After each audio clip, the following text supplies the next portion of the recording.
अस्सलाम वालेकुम guys, welcome back to my channel.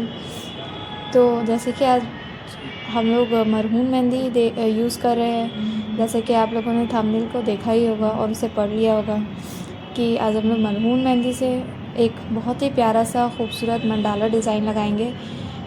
क्योंकि मेहंदी में और मरून मेहंदी में दोनों के टेक्सचर में काफ़ी डिफरेंस होता है। बहुत लोग मरून मेहंदी को बहुत अच्छे से कंट्रोल नहीं कर पाते क्योंकि मेहंदी का टेक्सचर और मरून मेहंदी का टेक्सचर बहुत डिफरेंट होता है।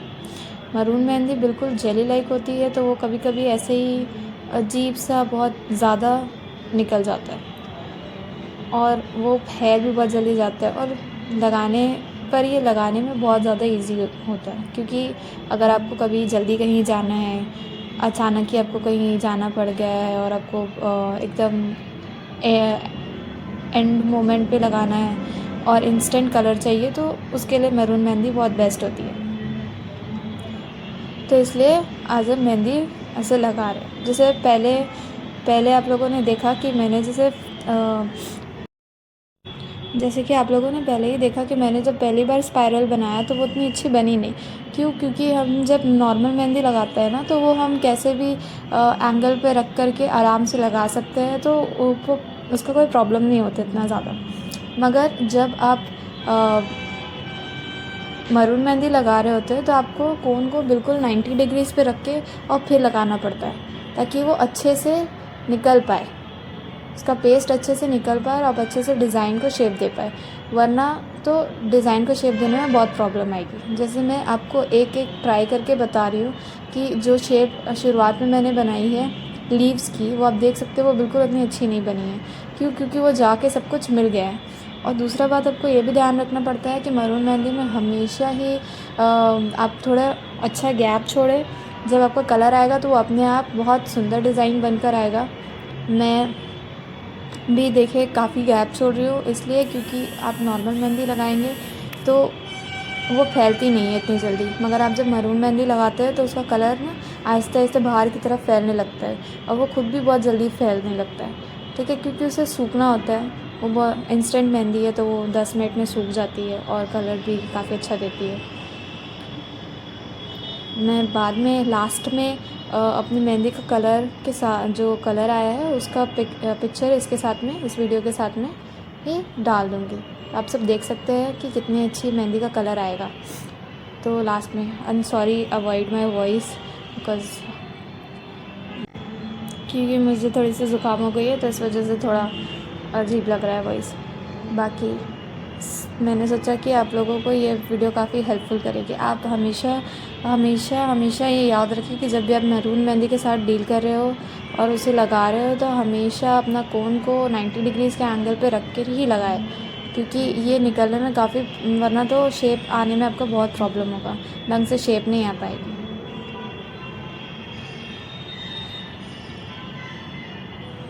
ऐसा नहीं है कि मुझसे कोई गलती नहीं हो सकती और थोड़ा बहुत यहाँ वहाँ नहीं हो सकता, बिल्कुल हो सकता है। मैंने वीडियो बस जल्दी जल्दी में ही लगाई थी, क्योंकि मुझे एक बहुत अर्जेंट फंक्शन में जाना था इसलिए। वरना तो मैं नॉर्मल मेहंदी प्रेफर करती हूँ। तो मैंने सोचा क्यों ना आप लोगों के साथ भी ये वीडियो शेयर कर ले, आप लोग को भी हेल्पफुल हो जाएगा कि कैसे मरून मेहंदी के साथ डील करना है और कैसे उसको यूज़ करना है। मैं ये भी बता दूँ कि हाँ, इसकी टिप्स बिल्कुल ऐसे नहीं थी। वो काफ़ी मोटे से मतलब लाइंस काफ़ी मोटे हो रहे थे, तो मैंने उस पर टेप लगा के कोन पे वो ठीक किया है, वरना आपका डिज़ाइन ढंग से नहीं आ पाएगा।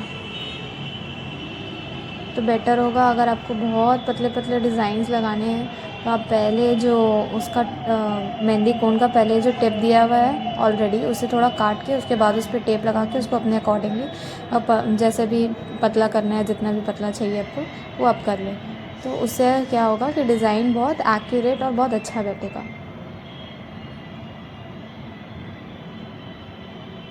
देखिए, जब मैं डॉट्स दे रही हूँ तब भी मैं 90 डिग्री एंगल्स पे रख कर ही डॉट्स दे रही हूँ। ठीक है, कोन को, टिप को, बेसिकली कोन के टिप को।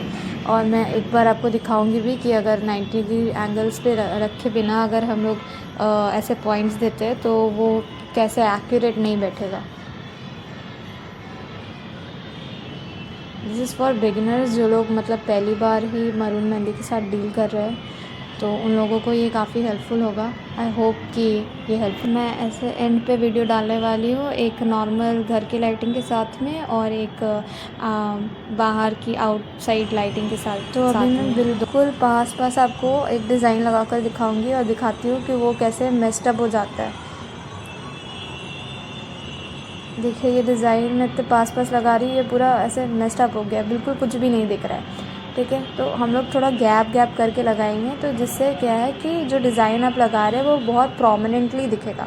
ठीक है, आप इससे बहुत मतलब महीन काम करने की कोशिश करें, पर मैं ये सजेस्ट करूँगी अगर आप बिगनर हैं तो आप उतना ज़्यादा महीन काम करने की कोशिश ना करें। आप कोशिश करें कि आप अपनी जो भी डिज़ाइन बना रहे हैं वो उसमें काफ़ी अच्छा गैप रखें, ताकि जो भी डिज़ाइन आप बना रहे हैं वो काफ़ी प्रोमिनेंटली उभर कर आए और दिखे। तो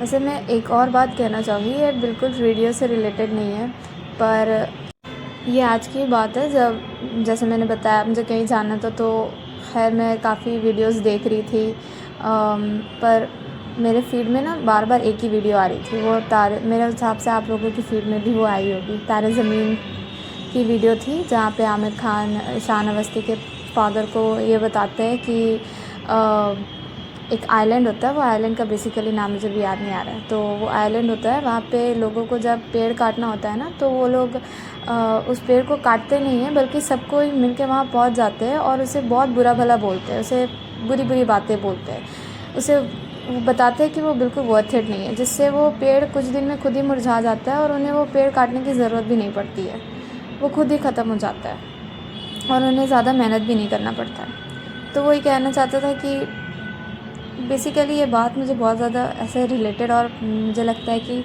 और भी लोग काफ़ी इससे रिलेट कर पाएंगे, क्योंकि जब हम लोग कुछ नया कर रहे होते हैं तो बहुत सारे लोग होते हैं जो आकर के बता रहे होते हैं कि नहीं ये इतना वर्थ इट नहीं है, ये सारा टाइम वेस्ट है और कोई काम नहीं आएगा वगैरह वगैरह। अब देखिए कोई भी नई चीज़ करने में बहुत स्ट्रगल्स आती है, तो मैं थोड़े दिन तक लड़ूंगी, स्ट्रॉन्ग रहूँगी, या फिर आप थोड़े दिन लड़ेंगे और स्ट्रॉन्ग रहेंगे, फिर आपके स्ट्रगल्स होंगे। आप जो भी काम कर रहे हो उसमें स्ट्रगल्स आते हैं, तो फिर आपको एक वक्त ऐसा आएगा, आपको लगेगा कि शायद लोग सही बोल रहे हैं और गिव अप कर देना चाहिए, पर लोग यही चाहते हैं कि आप गिव अप कर दें और उन्हें बिना कुछ किए ही आपको ऐसे आपका डाउनफॉल आ जाए, उन्हें कुछ ज़्यादा कुछ करना ना पड़े, वो बस बातों से ही आपको डीमोटिवेट कर दे इतना ज़्यादा कि आप खुद ब खुद गिव अप कर दें। तो मुझे कहना चाहूँगी ये कभी नहीं करना चाहिए, कभी भी नहीं करना चाहिए गिव अप। लोग चाहते हैं कि आप गिव अप करें, अगर आप कर देते हैं गिव अप तो उनके मन की पूरी हो जाएगी, इससे आपका नुकसान होगा, उनका तो फ़ायदा ही होगा। हमेशा ये सोचे और इस बिलीव पे रहे कि ऊपर वाला सब कुछ देखता है और जितने भी स्ट्रगल्स आएंगे वो सब ठीक हो जाएगा। एट द एंड सब कुछ बहुत अच्छा हो जाएगा और ऊपर वाला सब कुछ अच्छा कर देगा, सब कुछ ठीक कर देगा। अगर कुछ गलत भी हो रहा है तो वो भी ठीक हो जाएगा। हमेशा ऊपर वाले के ऊपर और अपने ऊपर बिलीव और फेथ रखना चाहिए। तो खैर दैट्स इट फॉर टुडे।